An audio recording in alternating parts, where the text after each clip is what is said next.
Hi friends of the fort. We have to start this video by giving a massive amount of thanks to Piccolo Studios and their publisher's private division for allowing us not only a review copy, but exclusive access to play After Us early. It's for this reason that we're able to put out this review the day of release, and we can't even begin to describe how deep of an honor it's been for our humble little pillow fort to receive an opportunity like this. We've been under a review embargo for a few weeks now, and our lips are bleeding from how hard we've been biting them, trying to keep our mouths shut. So we're relieved that today has come, and we can finally share this with all of you.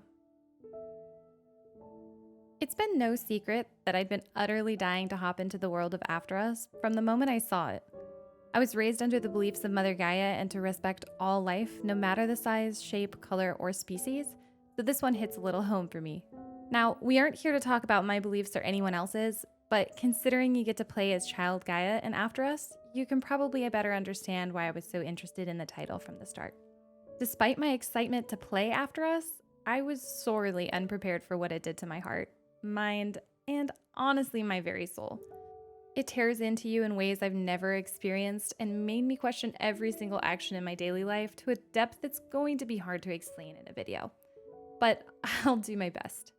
While this review will be similar to our other reviews, and we will absolutely highlight things like gameplay, audio, and visuals, there's infinitely more to After Us than can be broken down into simple categories, so bear with me as we get through this incredible title. I need to make this statement prior to getting further in, as I can't wait till the end to say it. But After Us is single-handedly the most beautiful and profound game I have ever played.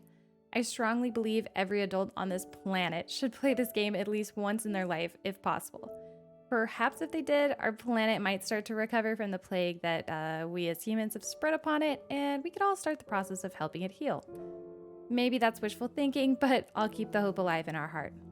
With that out of the way, let's get started. In previous videos, I've had story as just a section that we spend a minute or two talking about, but in After Us, the story is the entire experience of the game. So labeling this section as simply story will not do it justice. After Us is, as I stated, an experience. One that everyone should have to experience at least once in their life. Why? Well, we as people like to forget that our actions have consequences, and this game throws those consequences like daggers into your heart. Your entire goal throughout the game is to go to different parts of the world and save animal vessels to restore the Sacred Heart of Gaia. Once we've done that, life on the planet can be restored to its former beauty and glory. I, as always, will do my best not to give away any spoilers, as I have achieved 100% of this game as far as spirits go, but I can and will say that the way you experience the story of the game is incredible and unlike any I've ever played. Sometimes, developers deliver the story through creative imagery, voice lines that inspire deep thoughts, cutscenes that leave you intrigued or curious, or game mechanics that force you to think outside the box. After Us, though, forced thoughts into my mind that are impossible to ignore. Let me try to explain why, because I feel like I'm faced with the impossible task of attempting to, and I'm just hoping I'll be able to do this game justice. Right as you're starting the first level of After Us, you realize that you're in a post-apocalyptic world. This is life after humans to its truest extent. The world's a graveyard for everything and anything that used to exist. Nothing but trash, ruins, and pain remains on the surface of the planet, and boy is it heartbreaking. You always hear people talk about what happens after humans, and this one nails it on the head. The sense of dread and isolation you feel when navigating the world is eerie at the best of times and terrifying at the worst. Nothing, though, compares to the pure fear, pain, and misery I experienced when you're just about to find one of the main animal vessels. And there are 8 in total. I want to happily say that navigating the levels prior to that final part is very fun, and you feel a sense of accomplishment finding the little spirits scattered throughout them. When you find each one, it restores that spirit to the world around you and gives you a sense of joy when seeing the little animals filling up the world once again. To top it off, you can pet them, and it's an interaction I'm immensely glad for.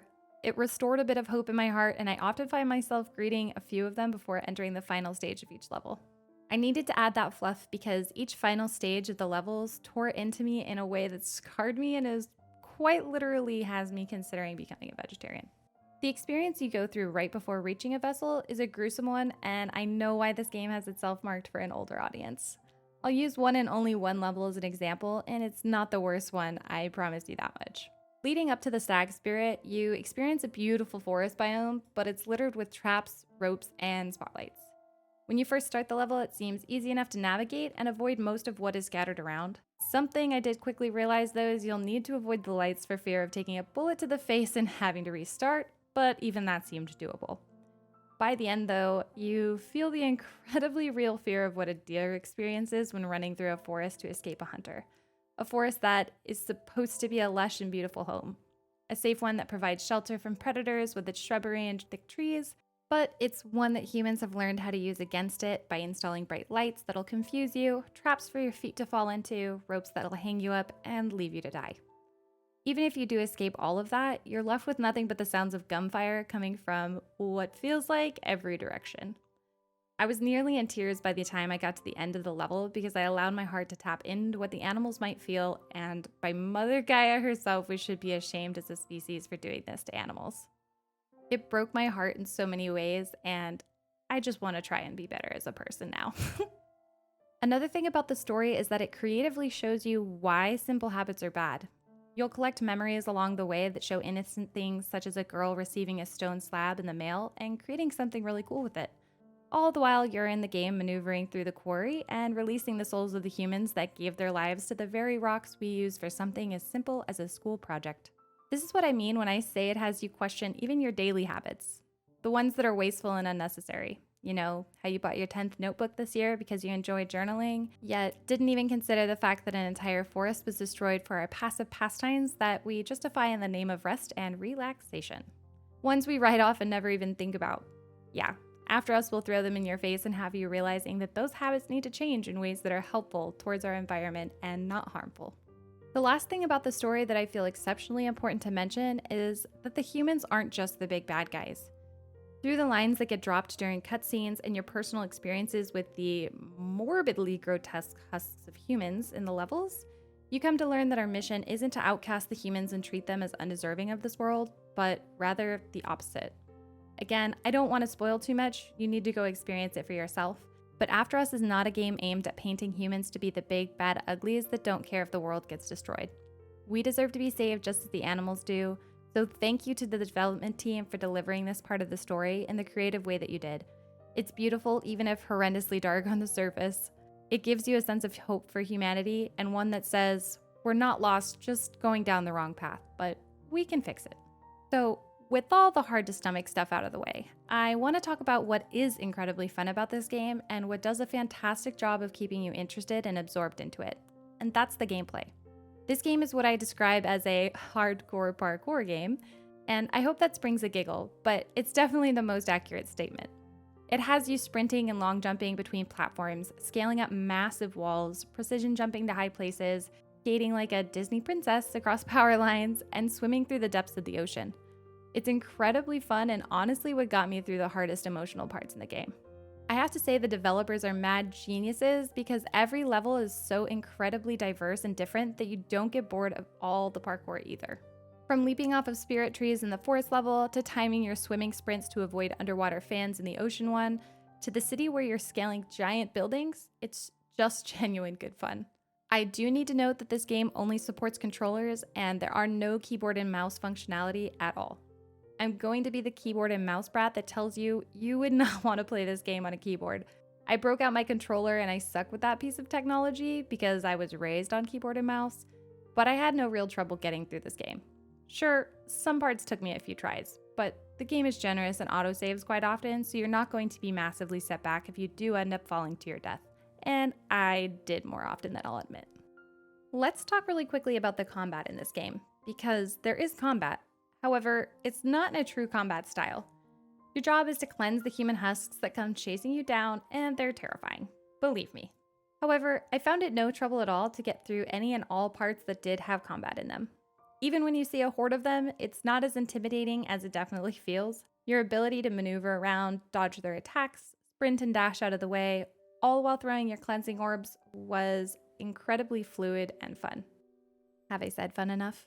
The movement in this game is truly fantastic. No complaints here. Another clever little feature in the game is that while you're wandering around the world, you'll come across these little golden sprouts sticking out of the ground.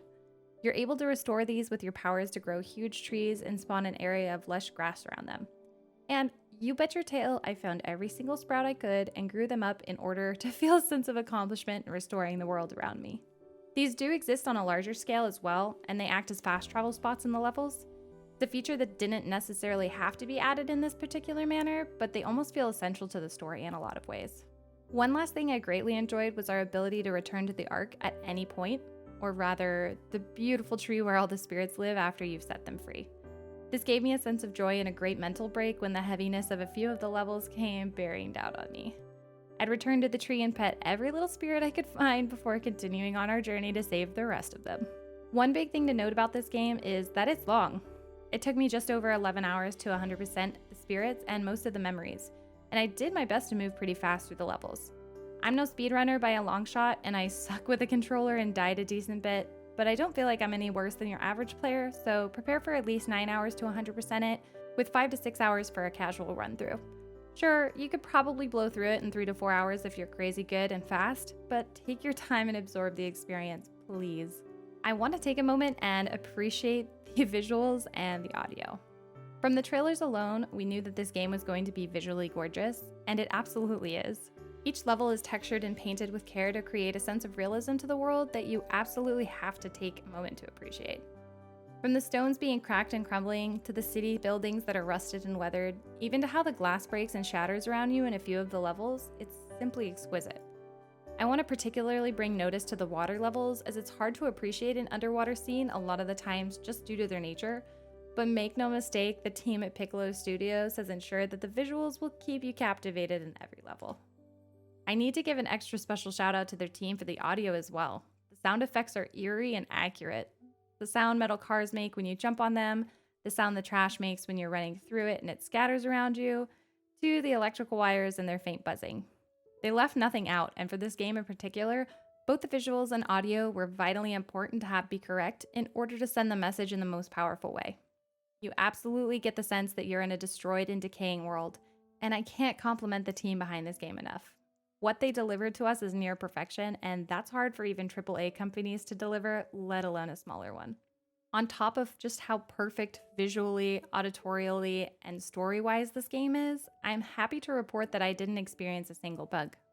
I will say that there were a few moments I jumped to areas that I wasn't supposed to be at anyways, and found myself a bit stuck falling into a wall, but the game will automatically reset you if you're falling for too long, and it's a good thing to keep in mind not only when jumping from high places down to lower platforms, but if you did find yourself in my situation, the game will get you out of it on its own. So we're reaching the end of this review, and I'm once again left with that feeling of words just don't do this game justice. I could add far more about it, but it wouldn't help satiate that feeling. I will end simply by saying, go experience the game. There might be some good excuses why you shouldn't, such as if your hands or body capabilities don't allow for the use of a controller, or if you are hypersensitive to topics involving death and deep questioning about life and how we live it. I'm not going to be naive and say this game is for everyone, and for the love of Gaia, please do not play it around your children. The humans are grotesque, and you will see the animal corpses at the end of each level. It digs in deep, and there's a reason it requires you to enter your age on Steam to access this page. But if you're a lover of platformer games with real-world messages that will instill lifelong thoughts into your head and lead you towards living a better life overall, yeah, go play it. I know some won't be nearly as affected as we were, and some will blast through it without even paying attention just to enjoy the sheer mobility and movement the game has to offer. And that's completely okay. At the end of it all, it's a brilliant, well-rounded game that offers as close to a perfect experience as you can get. Between the audio, visuals, story, and gameplay aspects, well, we don't score games, but you can't do much better than After Us. This last comment is more of an Easter egg for anybody that does beat the game, but if you manage to get into the garden and plant a seed, look for my tree. It's on the edge of this cliff. There aren't many games that you can actually leave your own mark on, so thank you to the After Us team for putting something so wholesome at the end. I look forward to the garden filling up, and hopefully you'll get to leave your mark on it too.